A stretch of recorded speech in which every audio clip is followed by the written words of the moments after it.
అందరికీ నమస్తే అండి. ఈరోజు మనము బోటి వండుకుందామండి, మేక బోటి.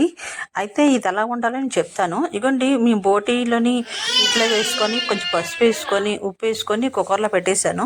కుక్కర్లో పెట్టి మూత పెట్టి ఒక 6 విజల్లోనే ఎంచుకున్నాను. ఎందుకంటే బోటి అనేది కొంచెం గట్టుకుంటుంది. వేసుకున్న తర్వాత ఇగోండి టమాటీ, ఉల్లిపాయ ముద్ద, అల్లం వెల్లుల్లి ముద్ద, పచ్చిమిరపకాయలు, ఉల్లిపాయలు కోసుకున్నానండి. కళాయి పెట్టుకుని పోపు రెడీ చేసుకున్నాను. అగోండి వేసుకుంటున్నాను. పచ్చిమిరపకాయలు, ఉల్లిపాయలు వేసి బాగా వేపుకుందాము. నేను ప్రతి వంటలోని ప్రతి ఒక్క దాంట్లో కూడా ఒక్కొక్క చిట్కా చెప్తాను కదండి. అయితే బోటి అనేది చాలా బెటర్ అండి. కనీసం 15 రోజులకు ఒకసారైనా తినాలంట. ఎందుకంటే మన కడుపులోని తల వెంట్రుకలు చిక్కుకుంటే వాటిని కట్ చేసి తీసేస్తుందట. అంత బాగా ఉపయోగపడుతుంది ఈ బోటి అండి. మీరు కూడా ఖచ్చితంగా ట్రై చేయండి. తర్వాత ఇది బేగ ఉడకాలంటే మనకి మటన్ కానీ బోటీ కానీ చాలా గట్టిగా ఉంటాయండి. ఉడకాలనుకుంటే ఒక పైనాపిల్ మొక్క వేసేయండి. వేసేస్తే ఉడికిపోతుందండి చాలా బాగా మెత్తగాన. అది మాత్రం మర్చిపోవద్దు.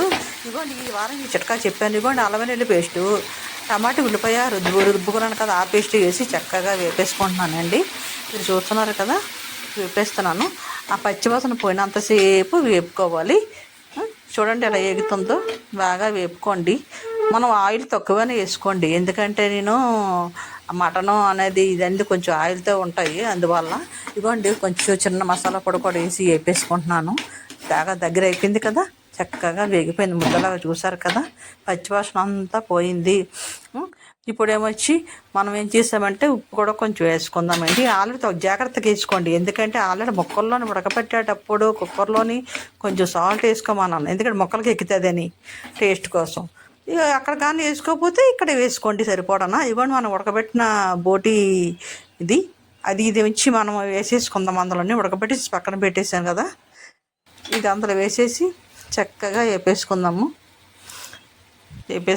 కారం కూడా ఒక స్పూన్ వేసుకున్నాను. అంటే మీరు వండిన దాన్ని బట్టి వేసుకోండి. మాకు స్పూన్ సరిపోద్ది, ఎందుకంటే మీకు కొంచెమే కదా వండాను. ఆ స్పూన్ సరిపోద్ది నాకు. మన కారాలు బట్టి ఆడించిన కారం. అదే మీరు మామూలు కారం వాడితే, పొడి కారం వాడిది ప్యాకెట్ వాడితే ధనియాల పొడి, జీలకర్ర పొడి కూడా వేసుకోండి, చాలా టేస్ట్గా ఉంటుంది. ఇక్కడ మాది మసాలా కారం కనుక అవసరం లేదు. ఇక్కడ ముక్కలు వేసేసి వేపేసుకొని నన్ను ఆల్రెడీ ఉడికిపోయింది కనుక పెద్ద అక్కర్లేదు. కొంచెం వాటర్ అది వేసుకుంటే అది అలా దగ్గర అయిపోతుందండి. ఎందుకంటే మనం కుక్కర్లో వదల్లో ఏం చేస్తాం ఆల్రెడీ. ఇవ్వండి వేసుకున్నాం.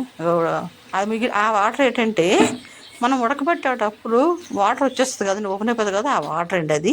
అది కూడా అందులో వేసేసుకుందాం. ఎందుకంటే ముక్కలకు వచ్చింది కదా, అది వేస్ట్ చేయకూడదు, అందులోనే వేయాలి, కూరలోనే వాటర్ కింద. ఇప్పుడు అలా దగ్గర చేసేసుకుంటే కొత్తిమీర వేసుకొని దించేసుకోవడమే. అయిపోయింది కదా. చూసుకోండి, మటన్ కానీ తలకాయ మాంసం కానీ వండేటప్పుడు, ఇది కానీ ఈ బోటి కానీ వండేటప్పుడు ఒక పైనాపిల్ ముక్క వేసేసుకోండి.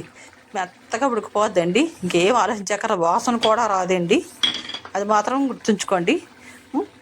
ఇవ్వండి వేసేసుకున్నాను కదా, రెడీ అయిపోయింది మనకి. నా ఛానల్ కొత్త ఛానల్ అండి, కుకింగ్ అది తీసి పెడుతున్నాను.